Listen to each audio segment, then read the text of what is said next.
Ayan mga mamchi. Hulaan nyo kung anong lulutuin ng lola nyo. Ayan. Hehe. Favorite ng mga Ilocana. Ayan mga mamchi. Nahiwa ng ating mga sangkap. Ayan na yung ampalaya. At gagamit ako ng bagoong.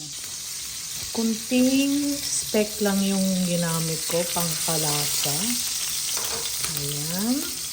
Then, lagyan natin yung ating sibuyas. Sibuyas, bawang, at kamatis. At ating haluin.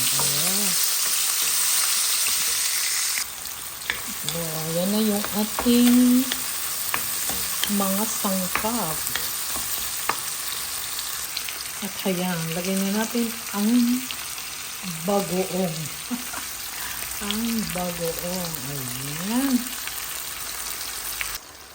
So, mga mamchi, ayan, kumukulo na. Lagyan na natin ang hiniwang talong. Ang talong. Hindi ko muna siya nilagyan ng tubig kasi magtutubig ang ating mga gulay. So, ayan, lagyan na rin natin yung zucchini.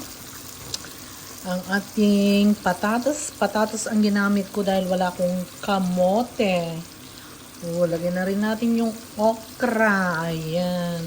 Lagyan na natin lahat ang ating mga gulay. Wow, very healthy. At hayaan mo muna natin siyang kumulo. Saka natin lagyan ng ekstrang tubig. At ayan, nag-add na ako ng tubig.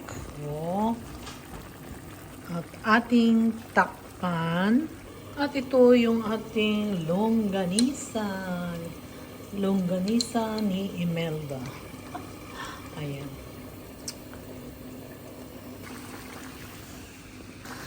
Ayan, nilagay ko na ang ampalaya. Ang ampalaya. Better ka ba? Ayan, masarap po yan ang ampalaya. Paborit ko po. Ayan.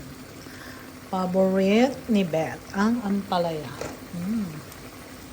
At yan, ating takpan. At ito naman si longganisa. Ay! Ang sarap ng longganisa. Ang longganisa. Ayan.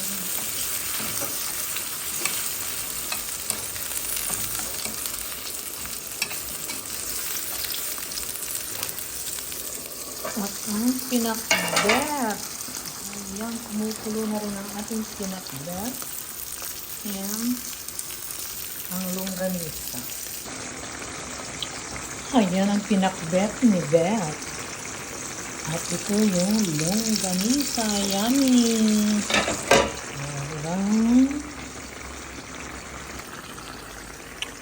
Ayan guys, kumukulo na yung ating pinakbet.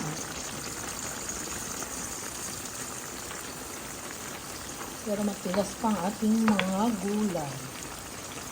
So, ayan. Filipino style. Sahag ko yung rice sa pinagprituhan ko ng longganisa. Ayan. So, ayan guys. Luto ng ating lunch. Yan yung aking sinangag. Ginamit ko yung pinagprituhan ko ng longganisa. At ayan na yung pinakbet ni Beth. So, kain tayo. So, ayan mga mamchi. Ito na ang sinangag ni Beth. At ayan na po yung ating pinakbet. And, longganisa.